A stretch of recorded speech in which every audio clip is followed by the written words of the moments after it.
con này béo. Béo à? Ừ. Ngon hơn. Bao lâu rồi chú chưa được ăn con này? Lâu lắm rồi đấy. Nay được ăn đấy. Cũng khoảng lâu lắm rồi. Nay lên nương mới được ăn này. Thì mai thấy nhỉ. Nó phải béo thế này mới được. Đã ngậy luôn. Ngon thật. Con này nó không có mật đâu, nó không đắng. Không đắng. Không có mật nó không đắng mà nó ngọt. Nó bùi gì thật. Ngon. Có nào không? Chú lè lưới xem nào, cho khán giả xem nào. Đấy. Còn một tí ấy nữa thôi. Ôi hết rồi. Đấy. Ăn phải thế nó mới khỏe được chứ. Ăn thật. Ăn thật chứ. Hết mất rồi. Ôi trời. Con này với con này là con béo. Ấy. Hay nữa.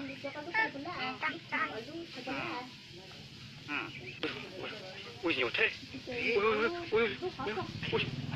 Con này. Đâu mất rồi.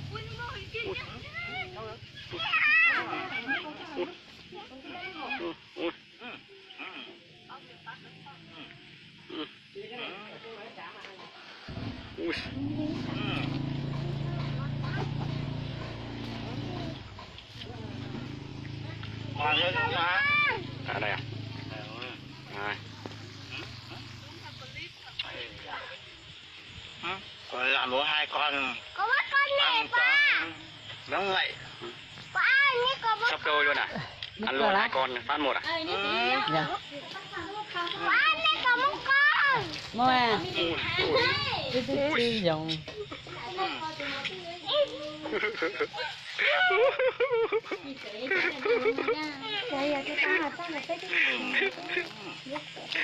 Ôi. Nó còn da mất. Anh có mất con này ba.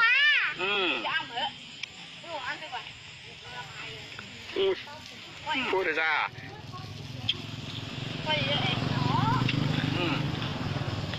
Ba này có một con, trăm con à.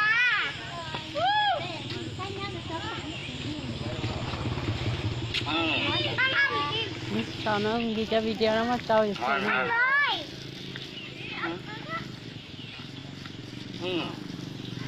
Con ăn con này vị của nó thế nào chú? Ngon lắm. Ngon mà béo lắm. Ô còn một con này đâu nhỉ? Con này nửa đấy. Còn nữa. Con này to, béo. Ô con này to nhất đây nhỉ? To nhất mà béo.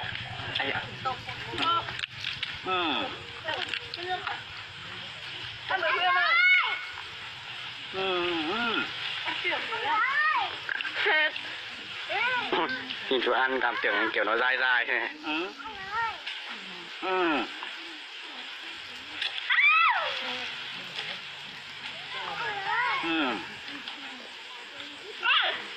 Ngon quá. Béo lắm con này nè. Béo. Nó to mà.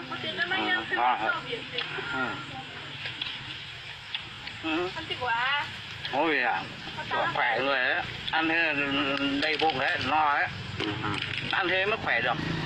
Thế chú ăn được tầm khoảng bao nhiêu con là nó no? Ăn khoảng 6-7 con là no rồi. 6-7 con à? Thoải mái rồi, bụng thoải mái. Nó cứ cả ngày luôn chẳng sao. Chứng tỏ con này có nhiều chất dinh dưỡng này nhỉ? Thế làm thế thôi mà. Đây, bụng vẫn người vẫn cơ bắp, vẫn khỏe mạnh dồi dào. Nói chung là con này là cái đồ sạch, sạch, ngon thật. ăn có sức khỏe thật. Là nó dai rồi đấy. Dai. Con nó to nó dai. Dai lâu. Chú thích ăn con to hay con nhỏ? Con to thì nó béo hơn chứ. Béo hơn. Béo mà nó ngậy. Ăn nó ngon lắm. Xí. Ngon hơn côn trùng ấy nhỉ? Ngon lắm. Ui con nó khỏe thế. Con nó khỏe. Ai da chạy được đấy. Ấy à. Con này ăn được đấy. Ăn ngon đấy. Ô, nó đang tìm con bạn của nó này. Đấy nó tìm chỗ này nó chui vào. Cái này nó hay chui vào hang lắm. Chui vào hang. Chui vào hang, ôi nó toàn ở trong hang phần nhiều chứ. Rồi nó bắt các bạn. Là chỉ lúc trời nắng thì mới ra thôi. Nó giảm đi xong lại nó toàn ở dưới hòn đá này, trong dưới gốc cây mục này, rồi nó chui vào hang nó nằm mà. Đây nó trốn đi rồi. Trốn rồi. Luôn ăn luôn. Nó còn đang đi ăn. Được. Đang ngon này mà không ăn à? Đúng rồi. Ngon quá.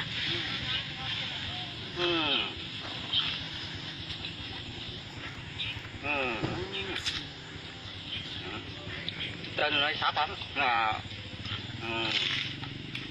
Ui. Ui chú bỏng chỗ trên chỗ ria này rồi.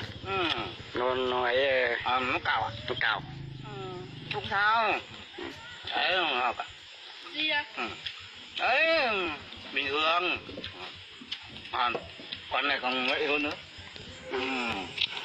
Ngon thế này.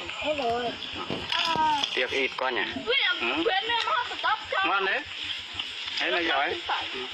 Chờ tao cho Quyên. Nó ăn nó hài vào bụng ấy, nó mới có chất lượng. Mà ăn cái con này nó béo, mà nó khỏe lắm. Mày ăn xong cái thì coi như đi cả ngày luôn, Đi cả ngày. không đói. Đấy. Mà uống thì uống nước lá thôi, không phải uống nước sôi đâu.